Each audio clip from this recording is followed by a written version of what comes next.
ஆண்டவரும் இரட்சகரும் மீட்பருமாகிய இயேசு கிறிஸ்து நாமத்திலே உங்கள் அனைவருக்கும் வாழ்த்துக்களை சொல்லிக் கொள்கிறேன். இந்த நாளிலே உங்களை சந்திப்பதில் மிகுந்த மகிழ்ச்சி அடைகிறேன்.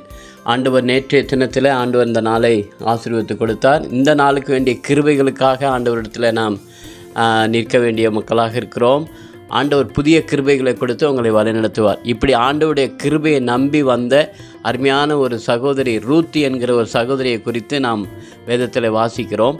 அவர்கள் தன்னுடைய குடும்பங்கள் எல்லாவற்றையும் விட்டு ஆண்டவர் இந்த தேசத்தை நம்பி தன்னுடைய மாமியை நம்பி அவர்கள் கடவுளை நம்பி வந்ததினாலே கர்த்தருடைய கிருபை அவர்களோடு கூட இருந்து அவர்களை ஆச்சரியமாய் வழிநடத்தி ஒரு உயர்ந்த நிலைமை கொண்டு வந்து இயேசு கிறிஸ்துவினுடைய சந்ததி பிறக்கும் அளவிற்கு அவர்களை ஆசீர்வதித்து உயர்த்தின தேவன் உங்களையும் உயர்த்துவார் என்று சொல்லி இந்த காலவேளையில் உங்களை ஆசீர்வதித்து உங்களுக்காக நான் ஜெபிக்கிறேன்.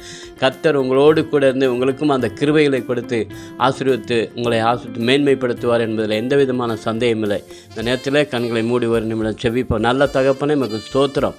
அன்றைக்கு ரூத்துக்கு பாராட்டின அந்த கிருபையை இந்த மக்களுக்கும் ஆண்டவரை தந்து ஆசீர்வதித்து வழிநடத்த வேண்டும் என்று சொல்லி நாங்கள் ஜெபிக்கிறோம். பாதுகாத்துக்கொள்ள அந்த நாள் முழுதும் கிருபையினாலே எங்களை வழிநடத்த வேண்டும் என்று சொல்லி ஜெபிக்கிறோம். தாழ்த்துகிறோம், ஒப்பு கொடுக்கிறோம். இயேசுவின் நாமத்தில் கேட்கிறோம் நல்ல பிதாவே, ஆமேன்.